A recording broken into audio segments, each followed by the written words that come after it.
నమస్కారం. ఈరోజు మన విశ్లేషణకు స్వాగతం. ఓకే, ఇక ఏమాత్రం ఆలస్యం చేయకుండా అసలు విషయంలోకి వెళ్ళిపోదాం. మన శరీరానికి అసలు ఎలాంటి ఆహారం అవసరం, అది ఎందుకు అంత ముఖ్యం, ఈ విషయాలను కొంచెం లోతుగా తెలుసుకుందాం.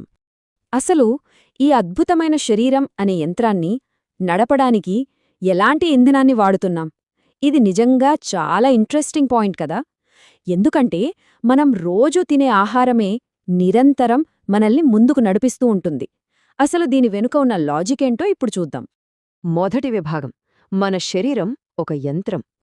చూడండి, మన శరీరం అంటే కేవలం ఎముకలు, కండరాల ఆకారం మాత్రమే కాదు, అదొక అత్యంత సంక్లిష్టమైన, అద్భుతమైన యంత్రం. ఒక కారుగాని, బైక్ గాని ఎక్కడా ఆగిపోకుండా స్మూత్గా నడవాలంటే మంచి క్వాలిటీ ఇంధనం ఎంత అవసరమో ఆలోచించండి. అలాగే ఈ మానవ శరీరానికి కూడా అంతే నాణ్యమైన ఇంధనం కావాలి.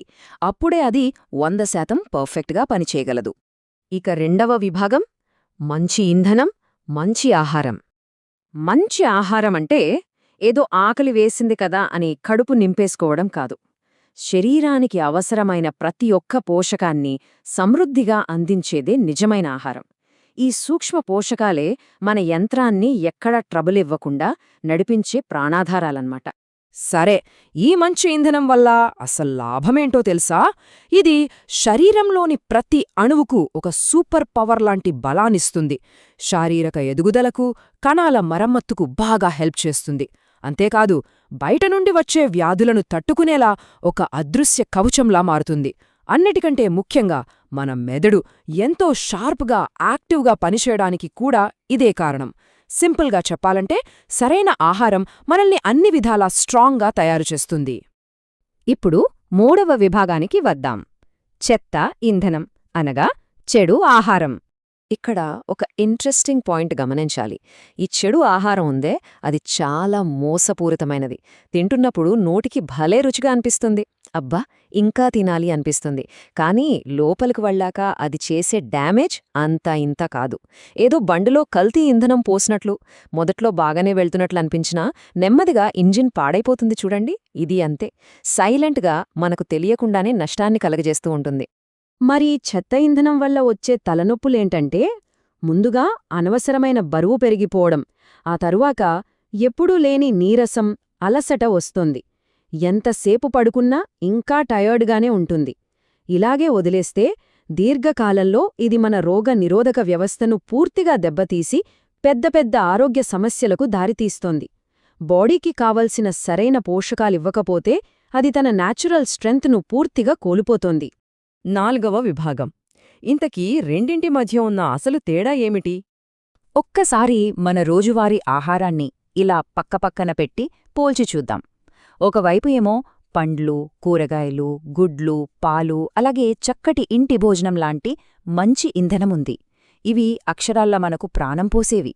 మరోవైపు చిప్సు, బర్గర్లు, పిజ్జాలు, కూల్ డ్రింక్స్ లాంటి చెత్త ఇంధనముంది.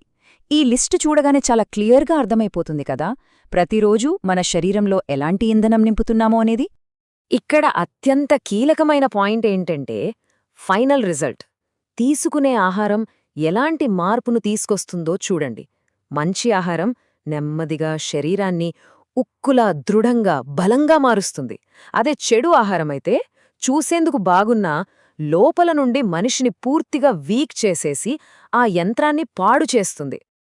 ఈ విశ్లేషణ మొత్తానికి ఒక అద్భుతమైన సారాంశం ఇక్కడ ఉంది.